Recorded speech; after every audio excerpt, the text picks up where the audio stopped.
Too close, Commander. 10 more seconds we would have been swimming in molten sulfur. The Normandy isn't equipped to land in exploding volcanoes. They tend to fry our sensors and melt our hull. Just for future reference. We almost died out there and your pilot is making jokes? Joker pulled our asses out of there. I think he's earned the right to a few bad jokes. I see. It must be a human thing. I don't have a lot of experience dealing with your species, Commander. But I am grateful to you. You saved my life back there, and not just from the volcano. Those Geth would have killed me or dragged me off to Saren.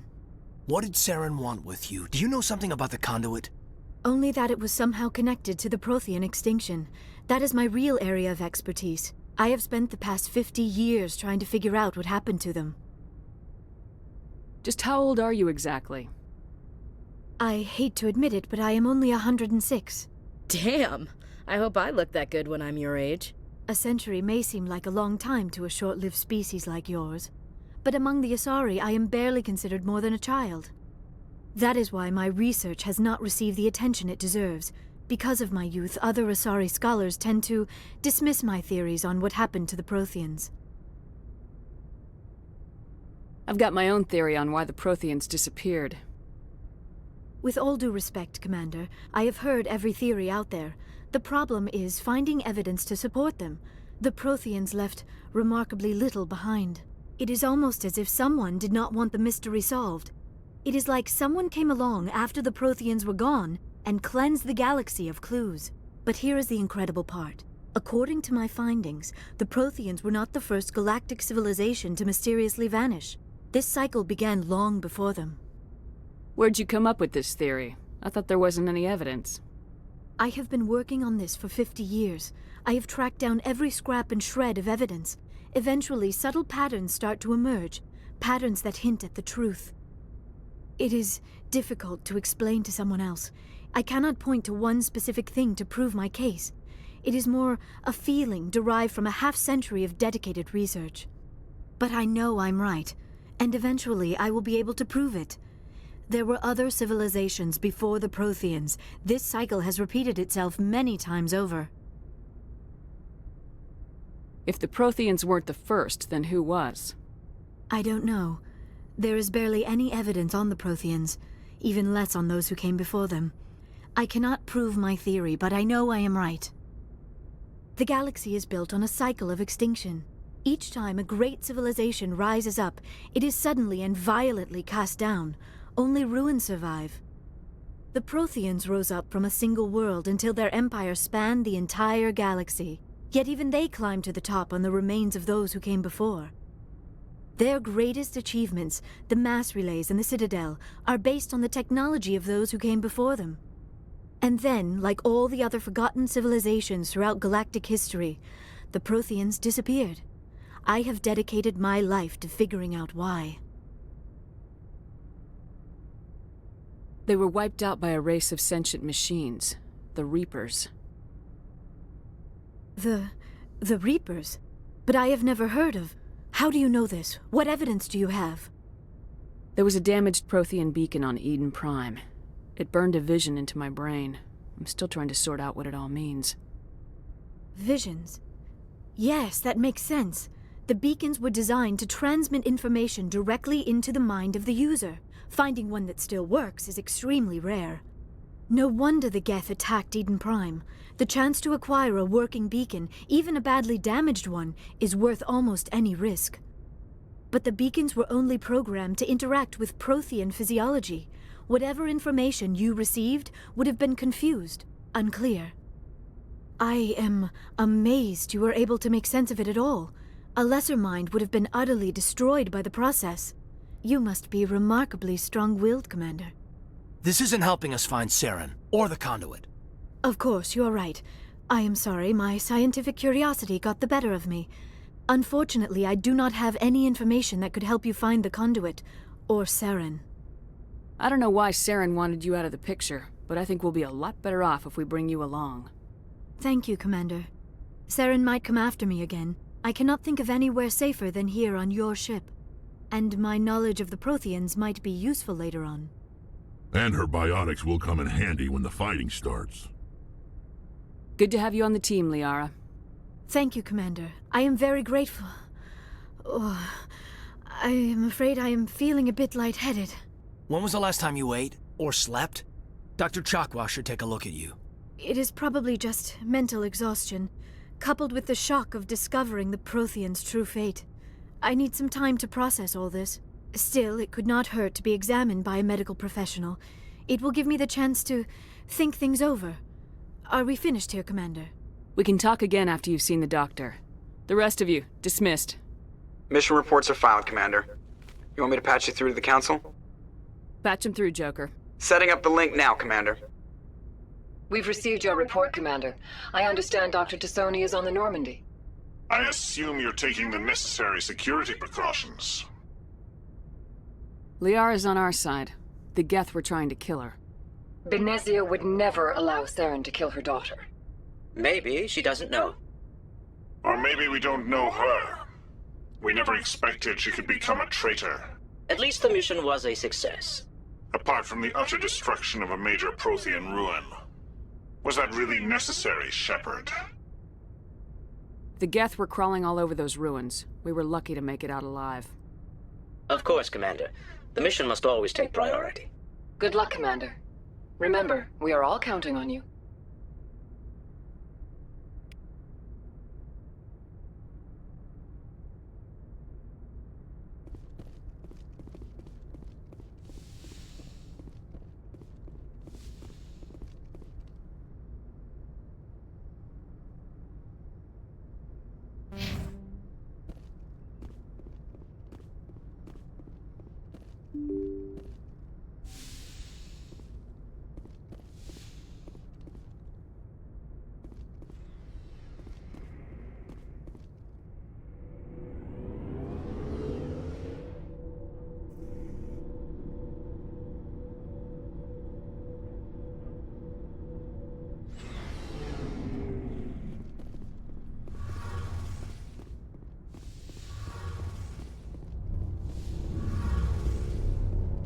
Hey, Commander, you know that Quarian, Tally?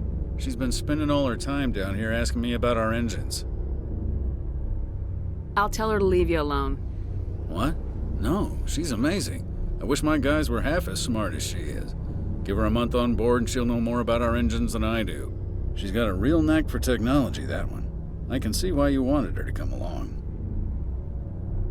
I figured she'd be a real asset to the team. You got an eye for Tally, Commander, but I'm guessing that's not why you came down here. Fill me in on the IES stealth system. How does it work exactly? You can't hide a ship out in space. They emit too much heat and radiation. Too easy for sensors to pick them up, unless you find a way to capture those emissions.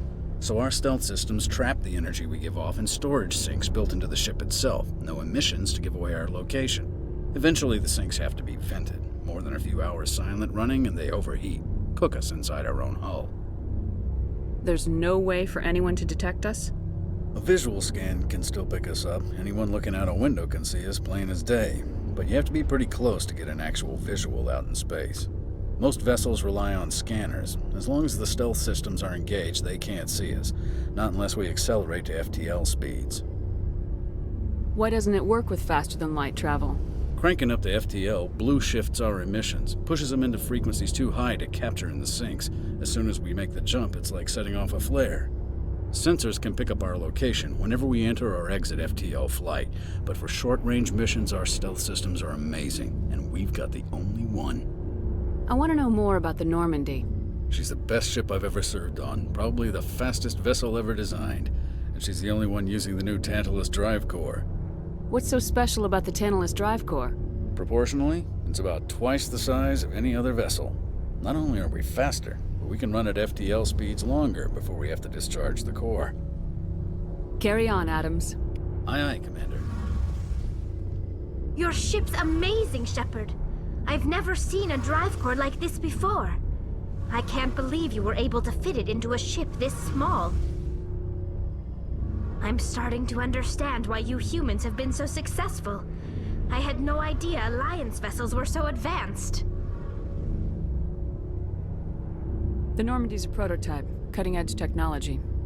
A month ago, I was patching a makeshift fuel line into a converted tug ship in the flotilla.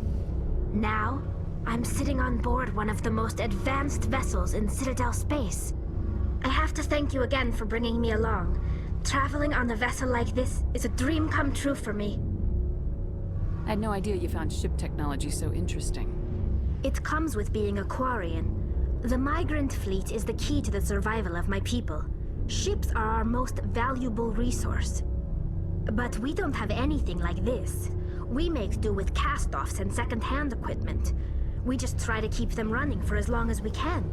Some of the fleet's larger vessels date all the way back to our original flight from the Geth. I can't believe your fleet's still using ships that are 3 centuries old. They're constantly being repaired, modified, and refitted. They aren't pretty, but they work. Mostly. We've tried to make ourselves as independent as possible on the flotilla. Grow our own food, mine, and process our own fuel. But some things we just can't make on our own. A patch to maintain the hull integrity requires raw materials we just don't have. That's why our pilgrimages are so important. Tell me about your people. Our lives aren't easy. Resources are scarce, and we are constantly on the move. Everything we do must in some way contribute to the continuation of the migrant fleet. There are 17 million Quarians in the flotilla, and each of us relies on the others for survival. The bonds among my people are strong. Unfortunately, we have had to surrender many of the freedoms and civil liberties other species take for granted. What kind of freedoms? Well, it's illegal for parents to have more than one child. If our population grows too much, it would strain our resources to their breaking point. Of course, we also can't allow our numbers to become too few. If our population is in decline, the rule against single births is temporarily repealed. In extreme cases of population decline, incentives are even offered to encourage multiple births, though the Conclave hasn't had to take such measures in nearly a century. That's your government. The Conclave is our civilian branch of government. Each ship can elect a representative to serve on the Conclave and make decisions that affect the fleet as a whole. On matters that affect an individual ship, however, the captain has the final say. It's a tradition that dates back to the early days, when the fleet was governed by martial law. Fortunately, most captains nowadays are smart enough to have an elected council from their crew to give them advice and guidance. So the ultimate power rests with elected officials? In practice, the Conclave and the respective council for each ship tend to set the rules that govern our daily lives. But in theory, we are still under military jurisdiction. The 5 top-ranking military officials in the fleet serve on the Admiralty Board. These 5 have the power to overrule any decision by the Conclave in case of emergency. To do so requires unanimous agreement among the Admiralty, and they can only do this once. After that, the entire board must resign their posts. It's a safeguard that served us well. In nearly 3 centuries, the Admiralty Board has only overruled the Conclave 4 times. I want to know more about the Geth. I doubt I can tell you anything you don't already know. It's been almost 3 centuries since they drove my people into exile. All I know is the story of their origins, what they were when we created them, and how they turned on us.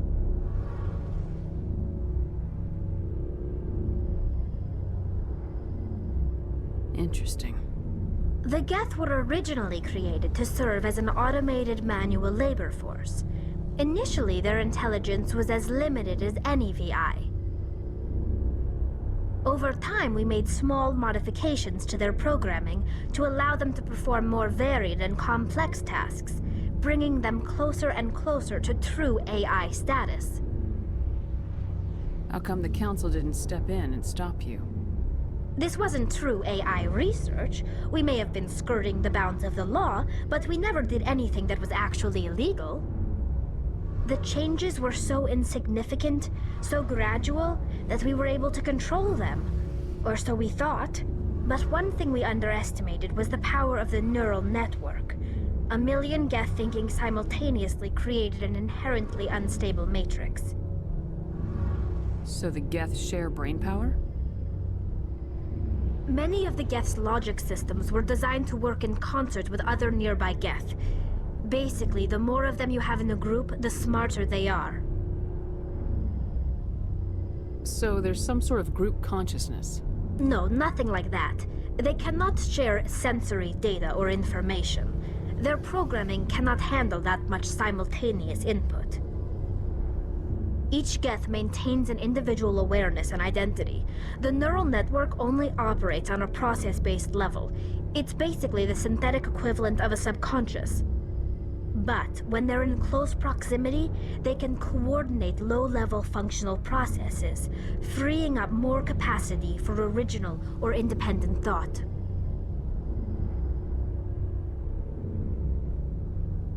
That doesn't make any sense. I'm probably oversimplifying. The Geth are incredibly advanced and complex creations. All you need to know is that they get smarter when they gather in large numbers. As we built more and more Geth, their effective intelligence became more sophisticated, more abstract. One day, a Geth began to ask its Quarian overseer questions about the nature of its existence. Am I alive? Why am I here? What is my purpose? As you can imagine, this caused a near panic among my people.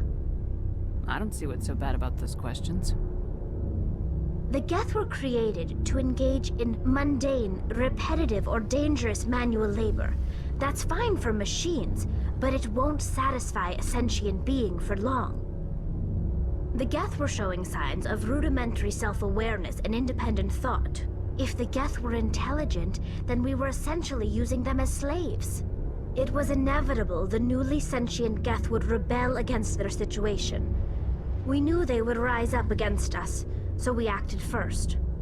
A general order went out across all Quarian-controlled systems to permanently deactivate all Geth. The Geth responded to this order violently. Hey, you can't blame them for fighting for their survival. We had no other choice. The Geth were already on the verge of revolution. By acting quickly, we had a chance to end the war before it began. The hope was that most of the Geth would still be little more than machines, incapable of organized resistance. But they had progressed much further than anyone anticipated. The war was long and bloody. Millions upon millions of Quarians died at their hands. In the end, we were forced to flee our own homeworld. We feared the Geth would pursue us, but they never came beyond the Veil. Now we drift through space, exile searching for a way to reclaim what was once ours. I want to know more about the pilgrimage. When my people reach maturity, we leave our birth ships and seek acceptance with a new crew. It's necessary to maintain genetic diversity among the fleet. But no ship wants to accept someone who will be a burden on them. So, to prove our worth, we embark on a pilgrimage. We set out alone, leaving the flotilla and our families behind us. We only return once we have found something of value we can bring back to the fleet. This is presented as a gift to the captain of the respective ship we wish to join. If the gift is accepted, we are welcomed into the crew. Can a captain choose to reject the gift? That doesn't happen often. Most captains are eager to increase the size of their crew. It increases their own standing in our society. Even when a gift is not particularly valuable, the captain usually accepts it out of a sense of tradition. However, there is a stigma to presenting a substandard gift. It's not the best way to make a good impression on a new community. Most pilgrims don't return until they find something worthwhile. I can't believe they just send you off alone. It's not like they just cast us out. Before we leave, we are given lessons in how to survive outside the flotilla, and given gifts to help us on our journey. We also receive implants to fight off sickness and disease. Generations of living in an isolated and highly controlled environment have left our immune systems weaker than most. By the time we leave the fleet, we are well equipped for the pilgrimage. This is a rite of passage for all Quarians. If it were dangerous, our numbers would suffer. Virtually every pilgrimage ends with a triumphant return and the ritual presentation of the gift to one of the fleet's captains. I want to talk about something else. Like what?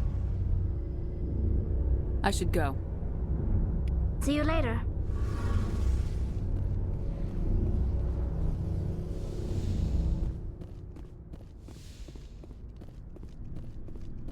Hey, Commander. Looking for some extra supplies before you head out? What have you got? Whatever you want. Armor, weapons, mods. It's not standard Alliance issue, but that's not necessarily a bad thing. Well, as long as you don't mind paying for it. Why should I pay you for my weapons and armor? My stuff doesn't come from the Alliance. I have to purchase it myself, and it's not cheap. Hell, the licenses alone have set me back more than I'd like. But no licenses, no goods. Without the goods, I'm out of a job. Let's see what you got. You bet, Commander.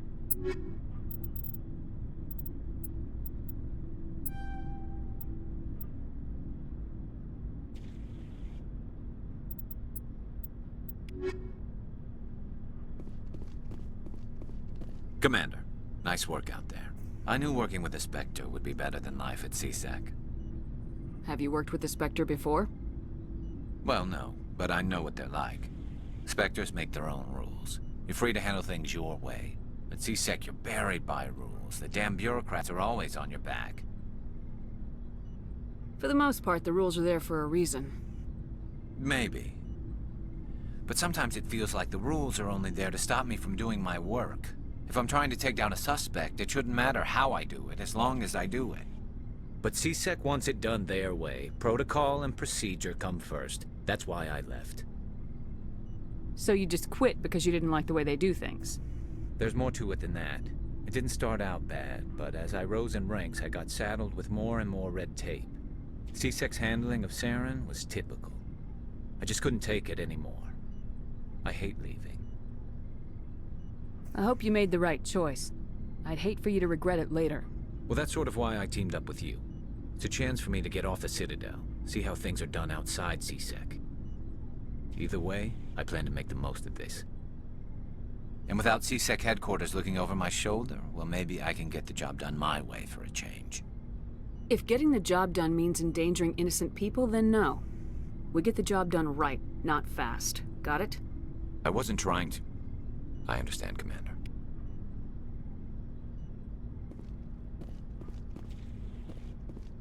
Commander? What's your opinion of the last mission? Not sure I buy Dr. Tassoni's story about her and her mom not talking. They're family, right? I think she's being straight with us. Or at least I don't think she lies very often. Yeah, she's probably really bad at it. Too bad those ruins got destroyed. I mean, they lasted thousands of years. That's impressive. Dismissed, Chief. Ma'am? Shepard, what can I do for you? What's your story, Rex? There's no story. Go ask the Quarian if you want stories. You Krogans live for centuries. Don't tell me you haven't had a few interesting adventures. Well, there was this one time the Turians almost wiped out our entire race. That was fun. I heard about that. You know, they almost did the same to us. It's not the same. It seems pretty much the same to me. So your people were infected with a genetic mutation? An infection that makes only a few in 1,000 children survive birth? And I suppose it's destroying your entire species? I suppose it isn't all the same. I don't expect you to understand, but don't compare humanity's fate with the Krogan. I was just making conversation. I wasn't trying to upset you. Your ignorance doesn't upset me, Shepard. As for the Krogan, I gave up on them long ago. The genophage infected us, but it's not what's killing us. Are your people really dying? We're sure not getting any stronger. We're too spread out. None of us are interested in staying in our own system. Lots of species have left their homes and prospered. But they go to colonize new worlds. We're not settlers. We're warriors. We want to fight. So we leave. Hire ourselves out. And most of us never go back. What can you tell me about the genophage? Ask the Solarians if you want details. They made it. All I know, it makes breeding nearly impossible. Thousands die in stillbirth, and most never get that far. Every Krogan is infected, every one. And no one's rushing to find a cure. Why don't the Krogan try to find a cure? When was the last time you saw a Krogan scientist? You ask a Krogan, would he rather find a cure for the genophage or fight for credits? He'll choose fighting every time. It's just who we are, Shepard. I can't change that. Nobody can. So long, Rex. Shepard.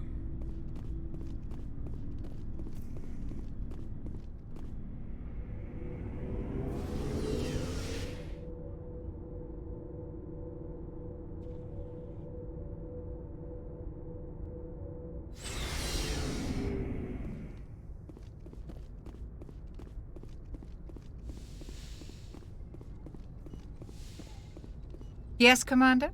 Is there something you need? How did you end up serving on an Alliance ship? I enlisted right out of med school. Earth always seemed boring to me. Too safe, too secure. I figured the colonies were teeming with exotic adventure. I wanted to travel the stars, tending the wounds of tough soldiers with piercing eyes and sensitive souls. Turns out military life isn't quite as romantic as I'd imagined. But humanity needs the Alliance if we want to keep expanding through the Traverse, and the Alliance always needs good doctors. So I stayed on to do my part. Ever think you made the wrong choice? Sometimes I think about opening a private practice back on Earth, or maybe taking a position at one of the new med centers out in the colonies.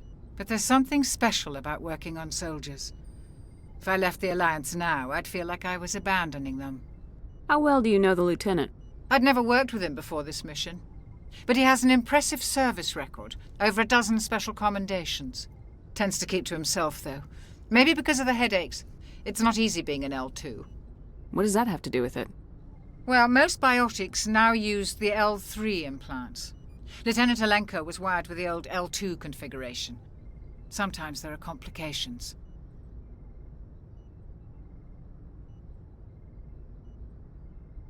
What kind of complications? Severe mental disabilities, insanity, crippling physical pain.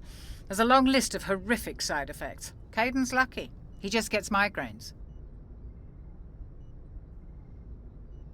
I should go. Goodbye, Commander.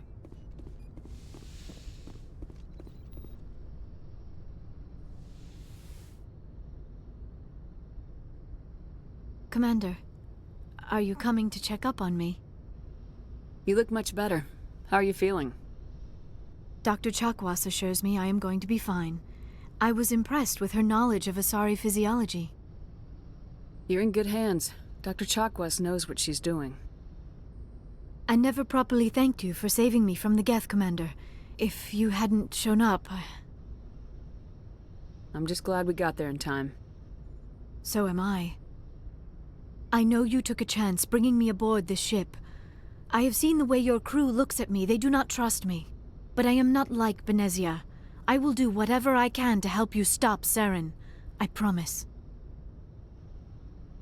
Don't worry, Liara. I trust you. I know you won't let me down. It means a lot to hear you say that, Commander. Thank you. Do you know why Benezia joined up with Saren? I don't understand it. She was always outspoken about the need for the Asari to become more involved in shaping galactic events. Maybe she thought allying herself with Saren would somehow be for the greater good in the long run. At least I hope so. This hurts you, doesn't it? None of this makes any sense to me. I have not spoken to Benezia in many years, but I know her, and this was not like her. Something changed. I'd like to know more about the Asari. We were the first species to discover the Citadel. We were instrumental in forming the Council, and we always strive to be the voice of peaceful cooperation in galactic disputes. My people believe we are all part of a single galactic community. Each species contributes something to the greater whole. Although we seek to understand other species, it seems few of them seek to understand us. The galaxy is filled with rumors and misinformation about my people. Like what?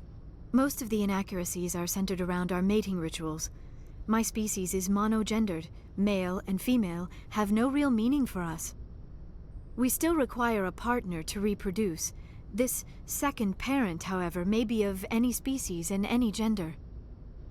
I don't understand. Your species can mate with anyone?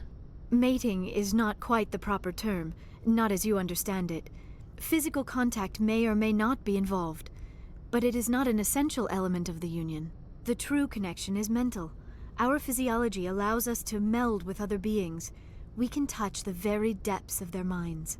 We explore the genetic memory of their species. We share the most basic elements of their individual and racial identities. We then pass these traits on to our daughters. It is how we learn to grow as a species and how we develop a greater understanding of other races. What happens to your partner after the union? Every relationship is different. Some unions are a single encounter with both parents parting ways afterwards. Others can be more long-term. Sometimes an Asari and her partner will stay together for many decades. You Asari live for 1,000 years. What happens when your partner dies? Few sapient species live as long as my kind. We have learned to take a philosophical approach to our unions. We do not focus on the inevitable loss of our partners. Instead, we enjoy the time we spend with them. And even after they're gone, a part of them lives on in us. The union is a connection that transcends both time and space. Do you know who Matriarch Benezia chose as her partner? She rarely spoke of her partner. Though I know my father, if you want to use that term, was another Asari. I thought you always needed another species to serve as one of the parents. Think about it, Shepard. If we were not able to mate with our own species, we would have died out long before we ever mastered spaceflight and left our homeworld. Union with our own kind is no longer common, not for the purposes of reproduction. Most Asari believe it weakens our species. Asari daughters inherit racial traits from the father species. If both parents are Asari, then nothing has been gained, or so conventional wisdom would hold. I am what is sometimes called a pureblood, though no Asari would ever be cruel enough to say the word to my face. It is a great insult among my people. It is possible Benezia's partner was embarrassed by their union. She may have been too ashamed to publicly acknowledge me as her offspring. Maybe she wanted to meet you but couldn't. Something could have happened to her. Maybe she passed away. You might be right. I hope you are. But I have no way to know for sure. Benezia never spoke of her partner. Whatever happened, it caused her too much pain to dwell on it. She raised me by herself, though that is not uncommon. Many Asari raise their children alone, particularly if the father species is short-lived. Often the partner will pass on long before the child reaches maturity. I should go. Goodbye, Commander.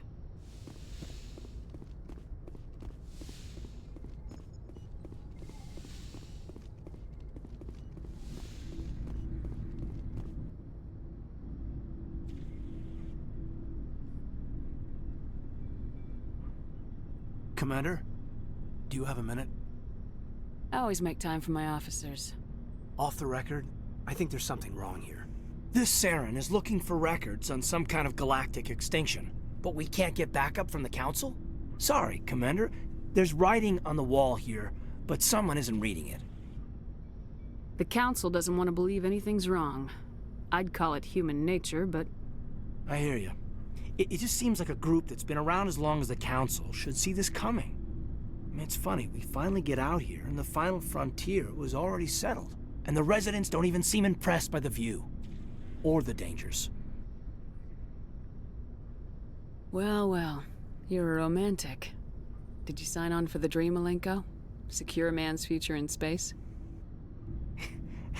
Yeah, I read a lot of those books when I was a kid, where the hero goes to space to prove himself worthy of a woman he loves, or, you know, for justice. Maybe I was a romantic in the beginning, but I thought about it after brain camp. Biotic acclimation and temperance training. I'm not looking for the dream. I just want to do some good. See what's out here. Sorry if I got too informal. Protocol wasn't a big focus back in Bot. Tell me about it. Biotic acclimation and temperance didn't last past the airlock. To the kids they hauled in, it was brain camp. Sorry, hauled in is unkind. We were encouraged to commit to an evaluation of our abilities so an understanding of biotics could be compiled. There are worse results of accidental exposure to Element Zero in the womb. Beats the brain tumors some kids grew up with.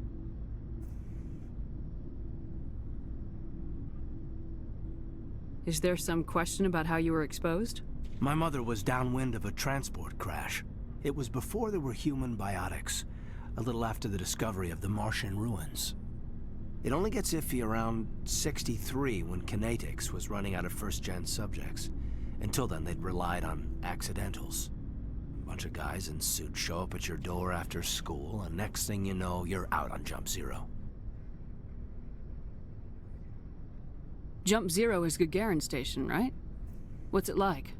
Yeah, that's the official name. Biggest and farthest facility we had for decades. Right on the termination shock, the outer edge of the solar system. It's where they did all the Goose Chase FTL research before we caught on to using mass effect fields. It was a sterile research platform when I was there. There were other kids in the same boat, right? At least you weren't alone out there. That's true. We did have a little circle that'd get together every night before lights out. We didn't have much to do, though. It was a research platform then, and Kinetics kept Jump Zero off the extranet to prevent leaks.